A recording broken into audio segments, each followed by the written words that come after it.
ನಮಸ್ಕಾರ. ಮುಖ್ಯಾಂಶಗಳು. ಕೊಪ್ಪಳ ಜಿಲ್ಲೆ ಗಂಗಾವತಿಯಲ್ಲಿ ಪ್ರಧಾನಿ ನರೇಂದ್ರ ಮೋದಿ ಚುನಾವಣಾ ಪ್ರಚಾರ. ಪಕ್ಷದ ಅಭ್ಯರ್ಥಿಗಳ ಪರ ಮತಯಾಚನೆ. ರಾಜ್ಯದಲ್ಲಿ ರಂಗೇರಿದ ಚುನಾವಣಾ ಕಣ. ಮಂಡ್ಯದಲ್ಲಿ ಜೆಡಿಎಸ್ ಕಾಂಗ್ರೆಸ್ ಸಮಾವೇಶ, ಗದಗದಲ್ಲಿ ಬಿಜೆಪಿ ರೋಡ್ ಶೋ. ಚುನಾವಣಾ ಬಾಂಡ್ಗಳ ಮೂಲಕ ದೇಣಿಗೆ ಸ್ವೀಕರಿಸಿದ ವಿವರ ಆಯೋಗಕ್ಕೆ ಸಲ್ಲಿಸುವಂತೆ ರಾಜಕೀಯ ಪಕ್ಷಗಳಿಗೆ ಸುಪ್ರೀಂ ಕೋರ್ಟ್ ಸೂಚನೆ. ಹಾಗೂ ಮತದಾನ ಪ್ರಮಾಣ ಹೆಚ್ಚಳಕ್ಕೆ ಒತ್ತು. ಬೆಂಗಳೂರು ರೈಲು ನಿಲ್ದಾಣ ಸೇರಿ ರಾಜ್ಯದ ಹಲವೆಡೆ ಮತಜಾಗೃತಿ ಕಾರ್ಯಕ್ರಮ. ವಾರ್ತೆಗಳ ವಿವರ. ಈ ಬಾರಿಯ ಲೋಕಸಭಾ ಚುನಾವಣೆ ರಾಷ್ಟ್ರೀಯವಾದ ಮತ್ತು ಕುಟುಂಬವಾದ ನಡುವಿನ ಸ್ಪರ್ಧೆಯಾಗಿದೆ ಎಂದು ಪ್ರಧಾನಿ ನರೇಂದ್ರ ಮೋದಿ ಹೇಳಿದ್ದಾರೆ. ಕೊಪ್ಪಳ ಲೋಕಸಭಾ ಕ್ಷೇತ್ರ ವ್ಯಾಪ್ತಿಯ ಗಂಗಾವತಿಯಲ್ಲಿಂದು ಬಿಜೆಪಿ ಚುನಾವಣಾ ರ್ಯಾಲಿ ಉದ್ದೇಶಿಸಿ ಮಾತನಾಡಿದ ಅವರು, ರಾಷ್ಟ್ರ ಮೊದಲ ಅಥವಾ ಕುಟುಂಬ ಮೊದಲ ಎಂಬ ಪ್ರಶ್ನೆಗೆ ಮತದಾರರು ಉತ್ತರ ನೀಡಲಿದ್ದಾರೆ. ಕರ್ನಾಟಕದಲ್ಲಿ ಕಾಂಗ್ರೆಸ್ ಮತ್ತು ಜೆಡಿಎಸ್ ಪಕ್ಷಗಳೆರಡೂ ಕುಟುಂಬವಾದವನ್ನು ಪ್ರತಿನಿಧಿಸುತ್ತಿವೆ ಎಂದರು. ಸರ್ಕಾರಿ ಯೋಜನೆಗಳು ಮತ್ತು ಆಡಳಿತ ರಾಜ್ಯದಲ್ಲಿ ಕಮಿಷನ್ ಆಧಾರದ ಮೇಲೆ ನಡೆಯುತ್ತಿದೆ ಎಂದು ಆರೋಪಿಸಿದ ಪ್ರಧಾನಿ, ಈ ಹಿಂದಿನ ಕಾಂಗ್ರೆಸ್ ಸರ್ಕಾರದ ಅವಧಿಯಲ್ಲಿ 10% ಕಮಿಷನ್ ಇದೀಗ ಮೈತ್ರಿಕೂಟ ಸರ್ಕಾರದಲ್ಲಿ 20% ಏರಿದೆ ಎಂದರು. ಬೋಫೋರ್ಸ್ನಿಂದ ಹೆಲಿಕಾಪ್ಟರ್ ಹಗರಣಗಳವರೆಗೆ ಹಲವು ಭ್ರಷ್ಟಾಚಾರದಲ್ಲಿ ಭಾಗಿಯಾದ ಕಾಂಗ್ರೆಸ್ ಮಧ್ಯಪ್ರದೇಶದಲ್ಲಿ ಮಕ್ಕಳ ಮತ್ತು ಮಹಿಳೆಯರ ಅಭಿವೃದ್ಧಿಗೆ ಮೀಸಲಾಗಿದ್ದ ಹಣವನ್ನು ದುರ್ಬಳಕೆ ಮಾಡಿಕೊಂಡಿದ್ದಾರೆ ಎಂದು ಟೀಕಿಸಿದರು. आपकी आवश्यकताएं, देश की जरूरतें, इसकी उनको परवाह नहीं है, लेकिन उनकी प्राथमिकता है खुद का स्वार्थ, परिवार का स्वार्थ। और उनका मिशन क्या है? उनका एक ही मिशन है, कमीशन। अब पहले कांग्रेस की अकेली सरकार थी तो मिस्टर 10% थे, याद है ना? मिस्टर 10%। हाँ, अब दो की जोड़ी बन गई तो 10% इनके और मिस्टर 10% दूसरे के। अब कर्नाटक का 20% चल रहा है। बॉफोर्स से लेकर हेलीकॉप्टर घोटाले जैसे पाप वहां किए जाते हैं। साथियों, कांग्रेस की करनी देखिए। वोट खरीदने के लिए अब उसने बच्चों और गर्भवती महिलाओं के हक का पैसा भी लूट लिया है। ಮಂಡ್ಯ ಲೋಕಸಭಾ ಕ್ಷೇತ್ರದ ಮೈತ್ರಿ ಅಭ್ಯರ್ಥಿ ಪರವಾಗಿ ನಾಗಮಂಗಲ ಪಟ್ಟಣದಲ್ಲಿಂದು ಜೆಡಿಎಸ್ ಕಾಂಗ್ರೆಸ್ ಜಂಟಿ ಪ್ರಚಾರ ಸಭೆ ನಡೆಯಿತು. ಜೆಡಿಎಸ್ ವರಿಷ್ಠ ಎಚ್ಡಿ ದೇವೇಗೌಡ, ಸಮನ್ವಯ ಸಮಿತಿ ಅಧ್ಯಕ್ಷ ಸಿದ್ದರಾಮಯ್ಯ ಮತ್ತಿತರರು ಪಾಲ್ಗೊಂಡಿದ್ದರು.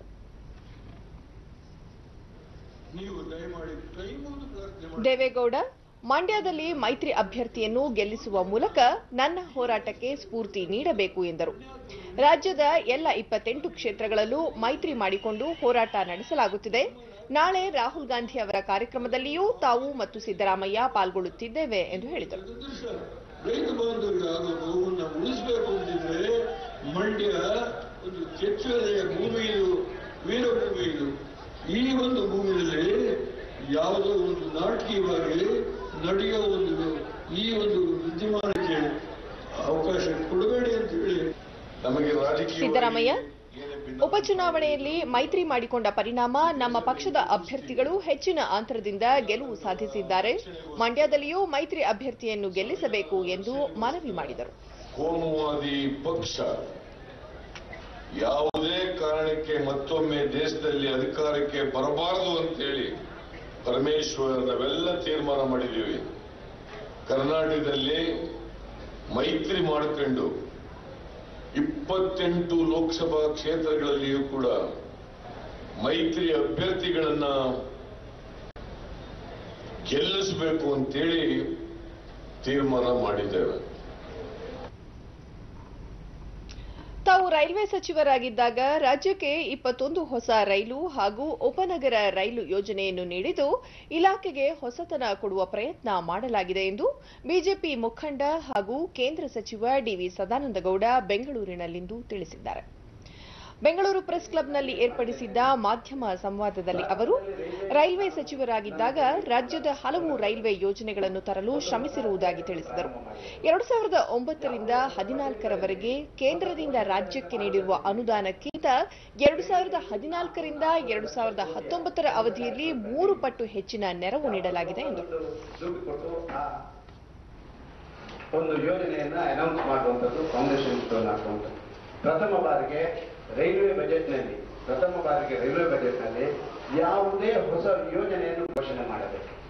ನನ್ನ ಹಿಂದಿನ ಸರ್ಕಾರಗಳು ಏನು ಯೋಜನೆಗಳನ್ನು ಕೊಟ್ಟಿದ್ದ ಆ ಇಂಪ್ಲಿಮೆಂಟೇಷನ್ ಮಾಡಬೇಕು ಅಂತ ಹೇಳುವಂತ, ಆ ಇಂಪ್ಲಿಮೆಂಟೇಷನ್ ಪಾರ್ಟ್ಗೆ ಒತ್ತು ಕೊಡುವಂತ ಒಂದು ಬಜೆಟ್ ಅನ್ನು ಕೊಡುವಂತ ಕೆಲಸ ಕಾರ್ಯಗಳನ್ನ ಆ ಸಂದರ್ಭದಲ್ಲಿ ನಾನು ಮಾಡಿದೆ. ಪ್ರಧಾನಮಂತ್ರಿ ಕೂಡ ಇದಕ್ಕೆ ಸಹಮತ ವ್ಯಕ್ತಪಡಿಸಿದ್ರು.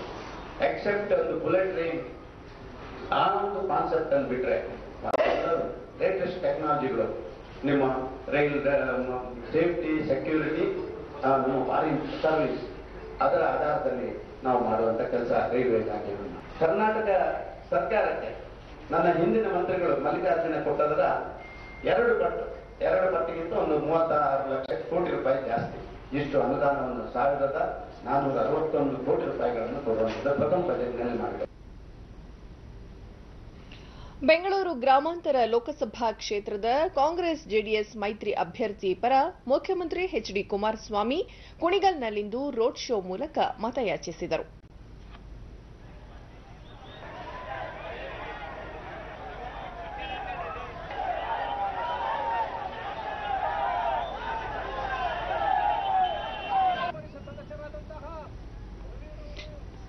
ಬಳಿಕ ನಡೆದ ಸಭೆಯಲ್ಲಿ ಕುಮಾರಸ್ವಾಮಿ, ತುಮಕೂರು ಜಿಲ್ಲೆಯ ಎಲ್ಲ ಕೆರೆಗಳನ್ನು ತುಂಬಿಸಲು ಈಗಾಗಲೇ ಕ್ರಮ ಕೈಗೊಳ್ಳಲಾಗಿದೆ. ಈ ವರ್ಷ 17,000 ಕೋಟಿ ರೂಪಾಯಿ ಹಣವನ್ನು ನೀರಾವರಿ ಯೋಜನೆಗಳಿಗಾಗಿ ಖರ್ಚು ಮಾಡಲಾಗಿದೆ ಎಂದರು. 1,000 ಕೋಟಿ ರೂಪಾಯಿಗಳನ್ನು ನೀರಾವರಿ ಯೋಜನೆಗೆ ಈ ವರ್ಷ ಖರ್ಚು ಮಾಡ್ತಾ ಇದ್ದೇವೆ. ಅದರಲ್ಲಿ ಸುಮಾರು 6,000 ಕೋಟಿ ರೂಪಾಯಿಗಳು ಕಾವೇರಿ ನೀರಿನ ನೀರಾವರಿ ಯೋಜನೆಗಳಿಗೆ ಇವತ್ತು ಹಣವನ್ನು ಬಿಡುಗಡೆ ಮಾಡ್ತಾ ಇದ್ದೇವೆ.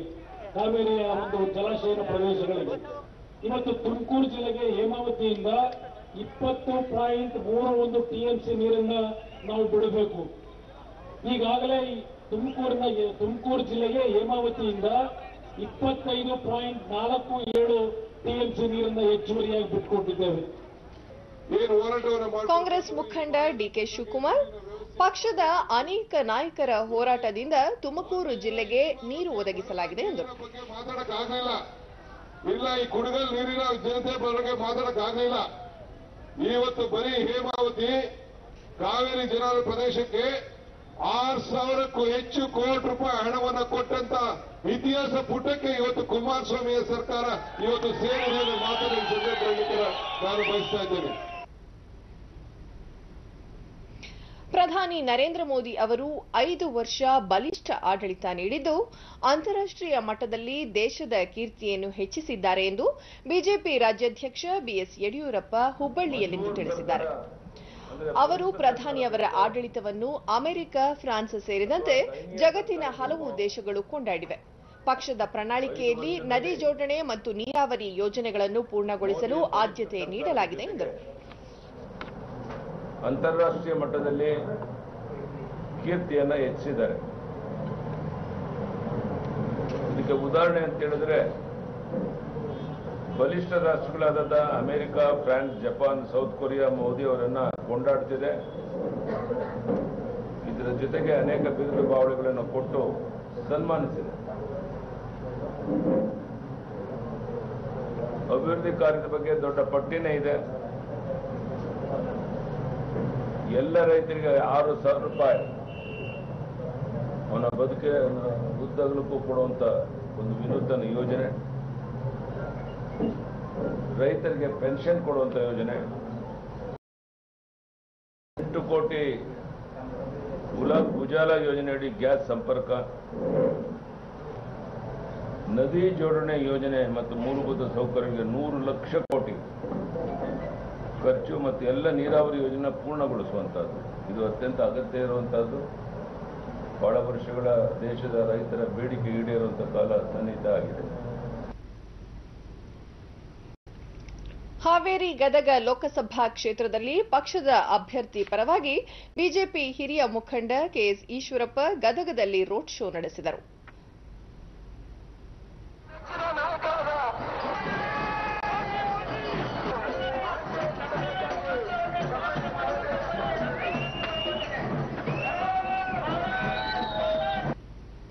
ಬಳಿಕ ನಡೆದ ಸಮಾರಂಭದಲ್ಲಿ ಅವರು ಪಕ್ಷದ ಅಭ್ಯರ್ಥಿಗೆ ನಿರೀಕ್ಷೆಗೂ ಮೀರಿದ ಬೆಂಬಲ ಸಿಗುತ್ತಿದೆ.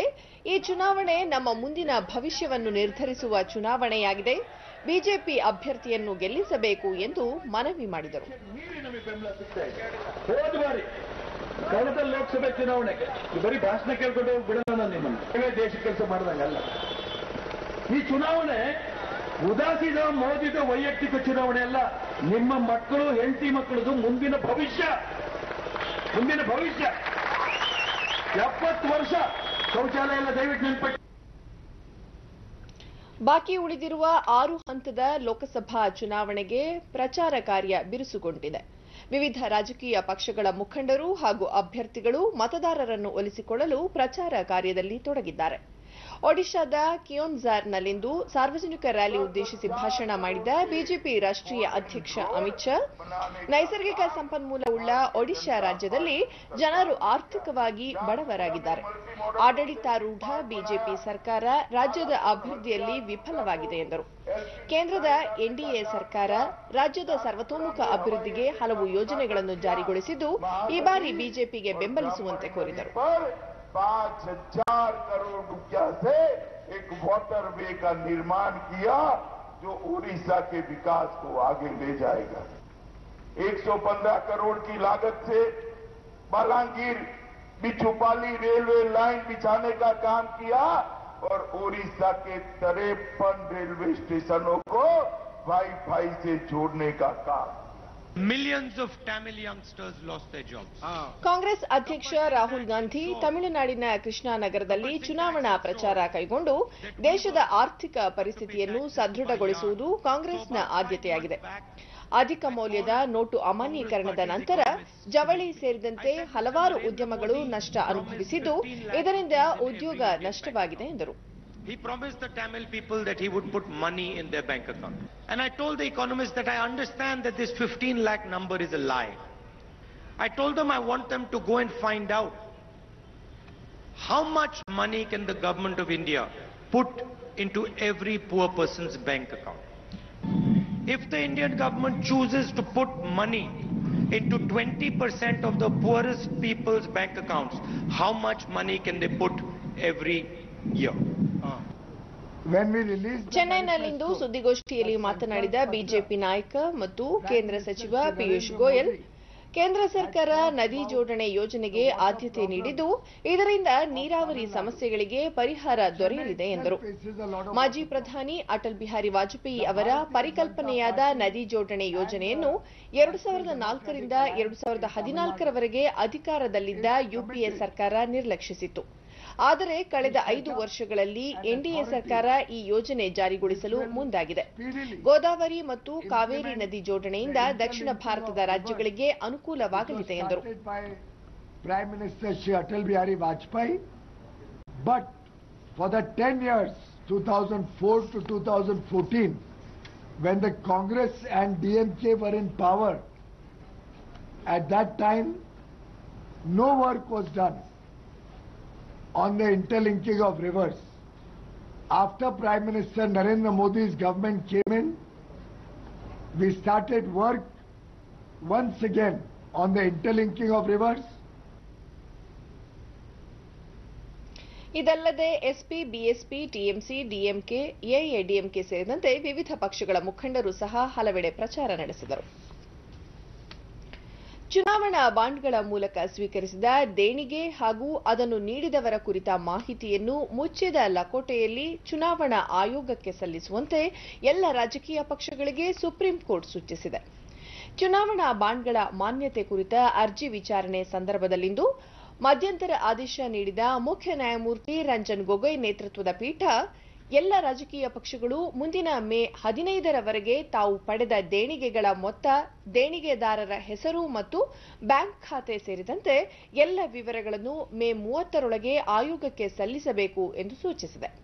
ಪ್ರಕರಣ ಕುರಿತ ಅಂತಿಮ ಆದೇಶದ ದಿನಾಂಕವನ್ನು ಶೀಘ್ರ ನಿಗದಿಪಡಿಸುವುದಾಗಿ ನ್ಯಾಯಾಲಯ ತಿಳಿಸಿದ್ದು, ಚುನಾವಣಾ ಬಾಂಡ್ ಯೋಜನೆಗೆ ಸಂಬಂಧಿಸಿದಂತೆ ಆದಾಯ ತೆರಿಗೆ ಕಾನೂನು, ಚುನಾವಣಾ ಕಾನೂನು ಮತ್ತು ಬ್ಯಾಂಕಿಂಗ್ ಕಾನೂನುಗಳಲ್ಲಾಗಿರುವ ಬದಲಾವಣೆಗಳ ಬಗ್ಗೆ ವಿಸ್ತೃತವಾಗಿ ಪರಿಶೀಲಿಸುವುದಾಗಿ ತಿಳಿಸಿದೆ. ಇದಲ್ಲದೆ ಏಪ್ರಿಲ್ ಮೇ ತಿಂಗಳಲ್ಲಿ ರಾಜಕೀಯ ಪಕ್ಷಗಳು ಚುನಾವಣಾ ಬಾಂಡ್ಗಳನ್ನು ಖರೀದಿಸುವ ಕಾಲಮಿತಿಯನ್ನು 10 ದಿನಗಳಿಂದ 5 ದಿನಗಳಿಗೆ ಇಳಿಸುವಂತೆಯೂ ಹಣಕಾಸು ಸಚಿವಾಲಯಕ್ಕೆ ನ್ಯಾಯಾಲಯ ನಿರ್ದೇಶನ ನೀಡಿದೆ. ಈ ತಿಂಗಳ 29ರಂದು ನಡೆಯಲಿರುವ 4ನೇ ಹಂತದ ಲೋಕಸಭಾ ಚುನಾವಣೆಗೆ ನಾಮಪತ್ರ ವಾಪಸ್ ಪಡೆಯಲು ಇಂದು ಕಡೆಯ ದಿನವಾಗಿತ್ತು. ಈ ಹಂತದಲ್ಲಿ 9 ರಾಜ್ಯಗಳ 71 ಲೋಕಸಭಾ ಕ್ಷೇತ್ರಗಳಿಗೆ ಮತದಾನ ನಡೆಯಲಿದೆ. ಮಹಾರಾಷ್ಟ್ರದ 17, ಉತ್ತರ ಪ್ರದೇಶ ಮತ್ತು ರಾಜಸ್ಥಾನದ ತಲಾ 13, ಪಶ್ಚಿಮ ಬಂಗಾಳದ 8, ಒಡಿಶಾ ಮತ್ತು ಮಧ್ಯಪ್ರದೇಶದ ತಲಾ 6, ಬಿಹಾರದ 5 ಹಾಗೂ ಜಾರ್ಖಂಡ್ನ 3 ಲೋಕಸಭಾ ಕ್ಷೇತ್ರಗಳಿಗೆ ಚುನಾವಣೆ ನಡೆಯಲಿದೆ. ಈಗ ಜಾಹೀರಾತು, ನಂತರ ವಾರ್ತಾ ಪ್ರಸಾರ ಮುಂದುವರಿಯುವುದು.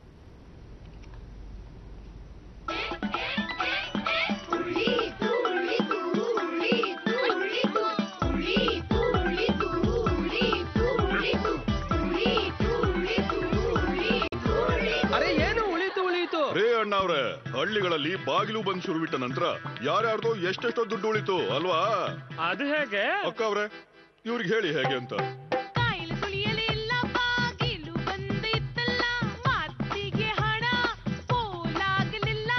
ಊರವರೆಲ್ಲರ ಸಾವಿರಾರು ರೂಪಾಯಿ ಉಳಿತಾಯವಾಯಿತಲ್ಲ. ಬದುಕು ಉಳಿಯಿತು, ಹಣವೂ ಉಳಿಯಿತು. ಹೇಳಿತಲ್ಲ ಅಣ್ಣ.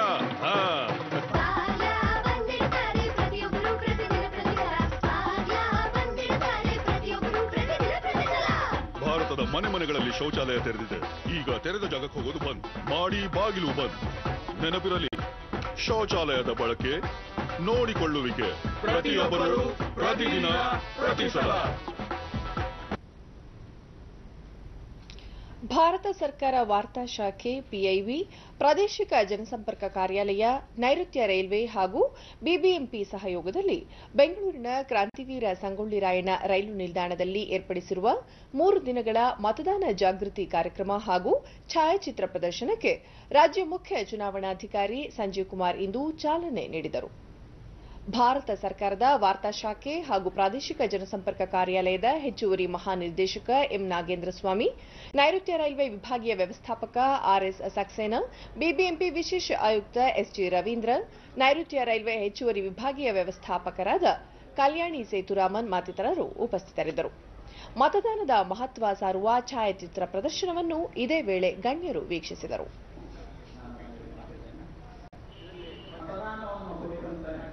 ಒಂದು ದೃಢ ವಿಶ್ವಾಸವುಳ್ಳ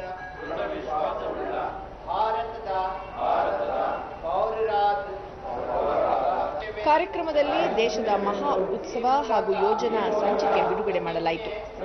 ಸಂಜೀವ್ ಕುಮಾರ್ ಮತದಾನದ ಪ್ರತಿಜ್ಞಾ ವಿಧಿ ಬೋಧಿಸಿದರು. ಇದೇ ವೇಳೆ ವಿದ್ಯುನ್ಮಾನ ಮತಯಂತ್ರ ಮತ್ತು ವಿವಿಪ್ಯಾಟ್ಗಳ ಕಾರ್ಯನಿರ್ವಹಣೆ ಬಗ್ಗೆ ಮನವರಿಕೆ ಮಾಡಿಕೊಡುವ ಅಣಕು ಮತದಾನ ನಡೆಸಲಾಯಿತು.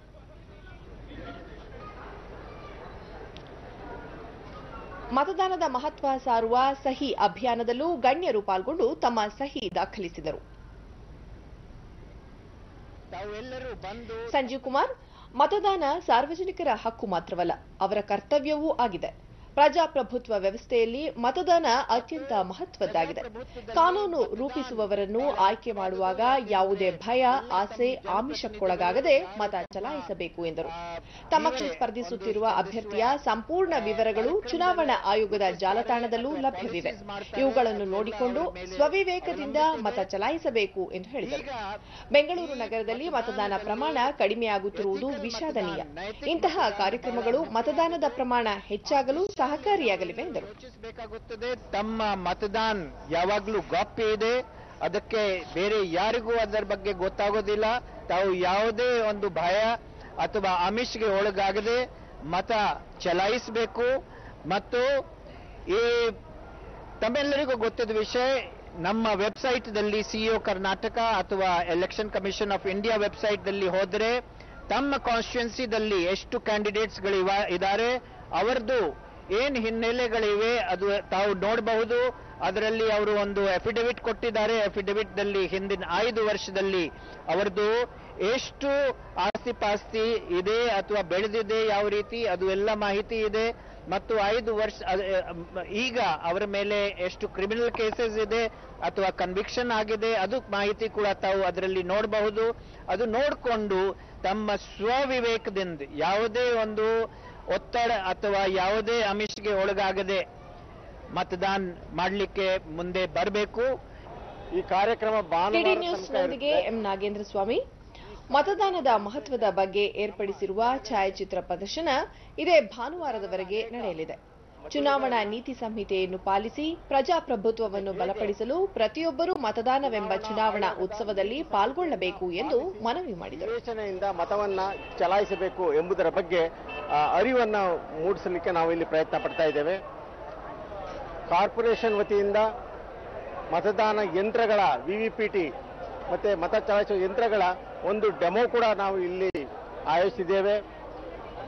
ಮತದಾರರು ಇಲ್ಲಿ ತಾವು ಮತವನ್ನ ಚಲಾಯಿಸಿ ಅದು ಸರಿಯಾಗಿ ಅವರು ಮತ ಚಲಾಯಿಸಿದ ವ್ಯಕ್ತಿಗೆ ತಲುಪುತ್ತದೆ ಬೀಳುತ್ತದೆ ಎನ್ನುವುದನ್ನು ವಿವಿಪಿಟಿ ಮುಖಾಂತರ ಖಚಿತಪಡಿಸಿಕೊಳ್ಳುವಂಥ ಅವಕಾಶವನ್ನು ಕೂಡ ಇಲ್ಲಿ ಮಾಡಲಾಗಿದೆ.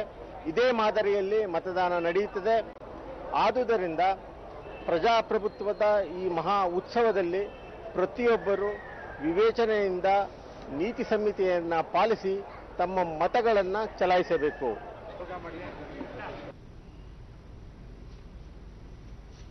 ಚಾಮರಾಜನಗರ ಜಿಲ್ಲಾ ಸ್ವೀಪ್ ಸಮಿತಿ ಹಾಗೂ ಸಾರ್ವಜನಿಕ ಶಿಕ್ಷಣ ಇಲಾಖೆ ವತಿಯಿಂದ ಚಿತ್ರಕಲಾ ಪ್ರದರ್ಶನದ ಮೂಲಕ ಮತದಾರರಿಗೆ ಜಾಗೃತಿ ಮೂಡಿಸುವ ವಿಶೇಷ ಕಾರ್ಯಕ್ರಮವನ್ನು ಇಂದು ಹಮ್ಮಿಕೊಳ್ಳಲಾಗಿತ್ತು. ಪ್ರೌಢಶಾಲಾ ಮಕ್ಕಳು ಕಲಾಕೃತಿಗಳನ್ನು ರಚಿಸಿ ಮತದಾರರಲ್ಲಿ ಜಾಗೃತಿ ಮೂಡಿಸಿದರು.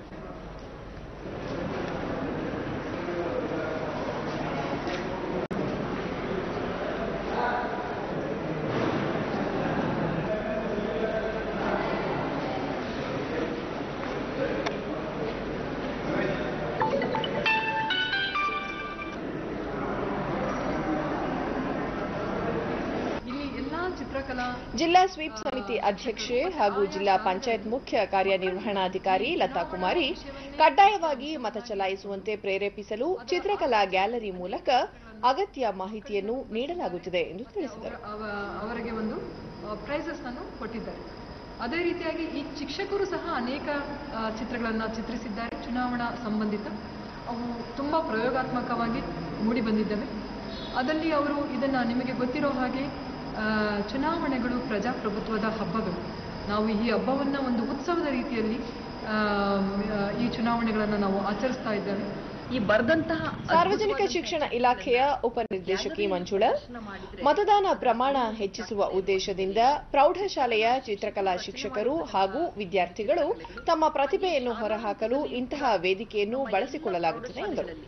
ಚಿತ್ರಕಲೆಗಳನ್ನ ವಿನೂತನವಾಗಿ ನಮ್ಮ ಚುನಾವಣೆಗೆ ಸಂಬಂಧಪಟ್ಟ ಹಾಗೆಯೇ ನಮ್ಮ ಎಲೆಕ್ಟ್ರಾನಿಕ್ ಮೆಷಿನ್ಸ್ ಏನು ಬಳಸ್ತಾ ಇದ್ದೀವಿ ಇವತ್ತು, ವಿವಿಪ್ಯಾಟ್ ಇರಬಹುದು, ಇವಿಎಂ ಇರಬಹುದು, ಮತ್ತೆ ಕಂಟ್ರೋಲ್ ಯೂನಿಟ್, ಬ್ಯಾಲೆಟ್ ಯೂನಿಟ್ ಅಂದ್ರೆ ಏನು, ಇವುಗಳ ಬಗ್ಗೆ ಎಜುಕೇಟ್ ಆಗಬೇಕು ಮಕ್ಕಳು ಅನ್ನುವ ಹಿನ್ನೆಲೆಯಲ್ಲಿ ಶಾಲಾ ಹಂತದಲ್ಲಿಯೂ ಕೂಡ ನಮ್ಮ ಪ್ರೌಢಶಾಲೆಯ ಮಕ್ಕಳು ರಂಗೋಲಿ ಸ್ಪರ್ಧೆಗಳನ್ನು ಮಾಡಿದ್ದಾರೆ, ಚಿತ್ರಕಲೆಗಳನ್ನ ಬರೆದಿದ್ದಾರೆ. ಸಾಂಸ್ಕೃತಿಕ ನಗರಿ ಮೈಸೂರಿನಲ್ಲಿ ಮನೆ ಮನೆಗೆ ತೆರಳಿ ವಿವಿಧ ಬಗೆಯ ಗಿಡಗಳನ್ನು ಉಚಿತವಾಗಿ ಹಂಚುವ ಮೂಲಕ ಪರಿಸರ ಉಳಿಸಿ ಮತದಾನ ಮಾಡಿ ಎಂಬ ಘೋಷಣೆಯ ಮೂಲಕ ವಿಶಿಷ್ಟ ರೀತಿಯಲ್ಲಿ ಪರಿಸರ ಪ್ರೇಮಿಗಳು ಮತಜಾಗೃತಿ ಮೂಡಿಸುತ್ತಿದ್ದಾರೆ.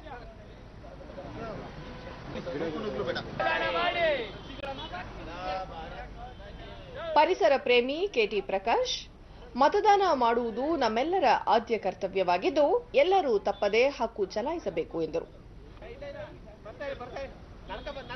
ಕೆಲಸಗಳನ್ನು ಮಾಡಿಕೊಳ್ಳೋದಕ್ಕೆ ನಾವು ಕೇಳೋದಕ್ಕೆ ಡಿಮ್ಯಾಂಡ್ ಮಾಡೋದಕ್ಕೆ ನಮಗೆ ಹಕ್ಕಿರಲ್ಲ. ಹಾಗಾಗಿ ಮೊದಲು ನಮ್ಮ ಹಕ್ಕನ್ನು ಚಲಾಯಿಸಿ ಆಮೇಲೆ ಮೊದಲು ನಮ್ಮ ಡ್ಯೂಟಿಯನ್ನು ಚಲಾಯಿಸಿ ಆಮೇಲೆ ಹಕ್ಕನ್ನು ನಾವು ಪಡೆದುಕೊಳ್ಬೇಕಾಗುತ್ತೆ. ಹಾಗಾಗಿ ನಾವು ಎಲ್ರಿಗೂ ಕರೆ ನೀಡ್ತಾ ಇರೋದೇನಂತಂದ್ರೆ ನಮ್ಮ ಒಂದೊಂದು ಮತವು ನಮ್ಮ ದೇಶದ ಭವಿಷ್ಯವನ್ನು ಇವತ್ತು ನಿರ್ಣಯಿಸುತ್ತದೆ. ಹಾಗಾಗಿ ಯಾವ ಮತವನ್ನು ವೇಸ್ಟ್ ಮಾಡಿದ್ರ ಅಥವಾ ಅವತ್ತಿನ ದಿವಸ ರಜಾ ಇದ್ದರೆ ಅಲ್ಲಿ ಇಲ್ಲಿ ಹೋಗೋದು ಬಿಟ್ಟು ಕಡ್ಡಾಯವಾಗಿ ಮತದಾನ ಮಾಡಿಬಿಟ್ಟು ನಂತರ ಎಲ್ಲಾದರೂ ಹೋಗಿ ಅಂತ ಹೇಳ್ತಾ ಇರೋದು. ಹೇಗೆ ನಾವು ಹಸಿರನ್ನ ಬೆಳೆಸಿ ಸ್ಥಳೀಯ ನಿವಾಸಿ ಲತಾ ಮೋಹನ್ ಸಸಿಗಳನ್ನು ನೀಡಿ ಮತದಾನದ ಬಗ್ಗೆ ಜಾಗೃತಿ ಮೂಡಿಸುವ ಕ್ರಮ ವಿಶಿಷ್ಟವಾಗಿದ್ದು ಉತ್ತಮ ಪರಿಸರ ಉತ್ತಮ ಸರ್ಕಾರದ ಆಯ್ಕೆ ಇದರ ಉದ್ದೇಶವಾಗಿದೆ ಎಂದರು. ನನಗೆ ಅನ್ನಿಸ್ತು ಈ ಒಂದು ಕಾರ್ರಿಲೇಷನ್ ಬಹಳ ಚೆನ್ನಾಗಿದೆ. ಪರಿಸರವನ್ನು ಉಳಿಸಬೇಕು, ಒಳ್ಳೆ ಸರ್ಕಾರವನ್ನು ನಾವು ಬೆಳೆಸಬೇಕು, ಮತ್ತೆ ಅದನ್ನು ಉಳಿಸಬೇಕು ಅಂತ ಹೇಳುವ ಒಂದು ಸಂಕೇತ ಇದರಲ್ಲಿ ಇದೆ. ಪ್ರೊಫೆಸರ್ ಶಶಿಕಲಾ, ಮೈಸೂರು ನಗರದಲ್ಲಿ ವರ್ಷದಿಂದ ವರ್ಷಕ್ಕೆ ಬಿಸಿಲಿನ ತಾಪ ಏರಿಕೆಯಾಗುತ್ತಿದ್ದು ಪರಿಸರ ಸಂಘಟನೆಗಳು ಸಸಿಗಳನ್ನು ಹಂಚಿ ಮತಜಾಗೃತಿ ಮೂಡಿಸುತ್ತಿರುವುದು ಸ್ವಾಗತಾರ್ಹ ಎಂದು ಶ್ಲಾಘಿಸಿದರು. ಉಳಿಸುವುದು ಬಹಳ ನಮ್ಮ ಕರ್ತವ್ಯ, ಆದಿ ಕರ್ತವ್ಯ ಆಗಿದೆ.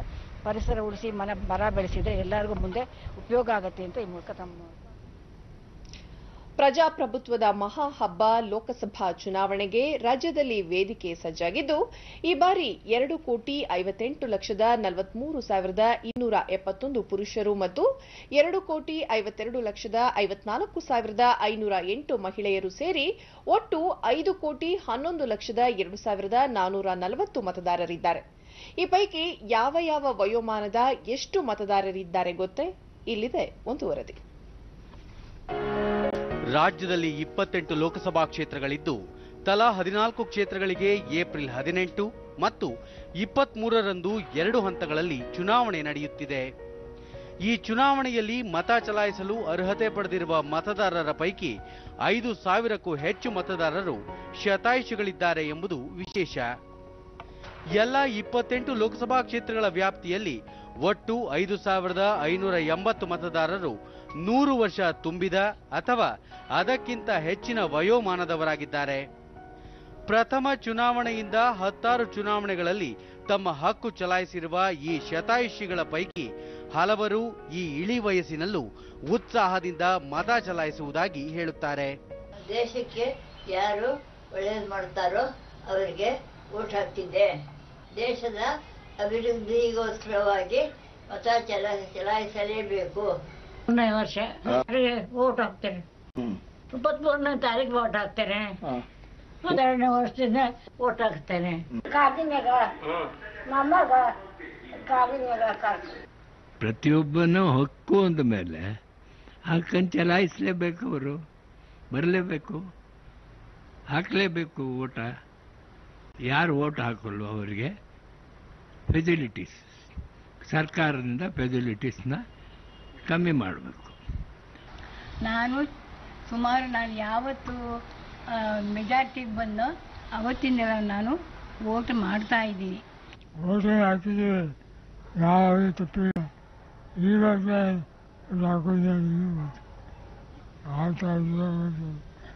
ಅಂತ ಇದೇ ಮೊದಲ ಬಾರಿಗೆ ಮತದಾರರಾಗಿ ನೋಂದಾಯಿಸಿಕೊಂಡಿರುವವರ ಸಂಖ್ಯೆ 10,09,167. ಅಂದರೆ ರಾಜ್ಯದಲ್ಲಿ 10 ಲಕ್ಷಕ್ಕೂ ಹೆಚ್ಚು ಹೊಸ ಮತದಾರರಿದ್ದಾರೆ.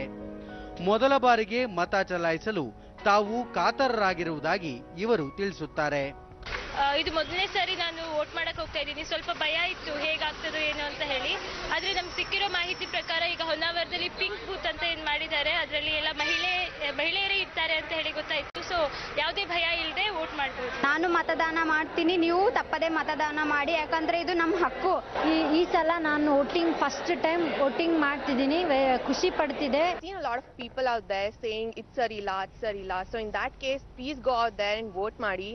And ನೀವು ಥಿಂಕ್ ಮಾಡ್ಬೋದು ನಾನು ಒಬ್ಬನು ವೋಟ್ ಮಾಡಿಲ್ಲ ಅಂದ್ರೆ ಏನಾಗುತ್ತೆ ಅಂತ, but every single vote matters. You all are a part of our democracy. So please vote ಮಾಡಿ and don't let go way. ರಾಜ್ಯದಲ್ಲಿ 20 ರಿಂದ 49 ವರ್ಷ ವಯೋಮಿತಿಯ 3,41,81,365 ಮತ್ತು 50 ರಿಂದ 79 ವರ್ಷ ವಯೋಮಾನದ 1,45,27,885 ಮತದಾರರಿದ್ದಾರೆ. ಉಳಿದಂತೆ 80 ರಿಂದ 99 ವರ್ಷ ವಯೋಮಾನದ 9,35,206 ಮತದಾರರಿದ್ದಾರೆ. ಒಟ್ಟಾರೆ ಈ 5 ಕೋಟಿ ಮತದಾರರು ರಾಜ್ಯದ 28 ಲೋಕಸಭಾ ಕ್ಷೇತ್ರಗಳ ಅಭ್ಯರ್ಥಿಗಳ ರಾಜಕೀಯ ಭವಿಷ್ಯ ನಿರ್ಧರಿಸಲಿದ್ದಾರೆ. ಕೊನೆಯಲ್ಲಿ ಮತ್ತೊಮ್ಮೆ ಮುಖ್ಯಾಂಶಗಳು. ಕೊಪ್ಪಳ ಜಿಲ್ಲೆ ಗಂಗಾವತಿಯಲ್ಲಿ ಪ್ರಧಾನಿ ನರೇಂದ್ರ ಮೋದಿ ಚುನಾವಣಾ ಪ್ರಚಾರ, ಪಕ್ಷದ ಅಭ್ಯರ್ಥಿಗಳ ಪರ ಮತಯಾಚನೆ. ರಾಜ್ಯದಲ್ಲಿ ರಂಗೇರಿದ ಚುನಾವಣಾ ಕಣ, ಮಂಡ್ಯದಲ್ಲಿ ಜೆಡಿಎಸ್ ಕಾಂಗ್ರೆಸ್ ಸಮಾವೇಶ, ಗದಗದಲ್ಲಿ ಬಿಜೆಪಿ ರೋಡ್ ಶೋ. ಚುನಾವಣಾ ಬಾಂಡ್ಗಳ ಮೂಲಕ ದೇಣಿಗೆ ಸ್ವೀಕರಿಸಿದ ವಿವರ ಆಯೋಗಕ್ಕೆ ಸಲ್ಲಿಸುವಂತೆ ರಾಜಕೀಯ ಪಕ್ಷಗಳಿಗೆ ಸುಪ್ರೀಂ ಕೋರ್ಟ್ ಸೂಚನೆ.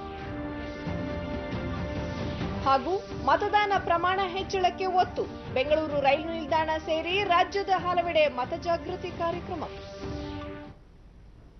ನಮ್ಮ ಮುಂದಿನ ವಾರ್ತಾ ಪ್ರಸಾರ ರಾತ್ರಿ 9 ಗಂಟೆಗೆ ಚಂದನದಲ್ಲಿ. ನಮಸ್ಕಾರ.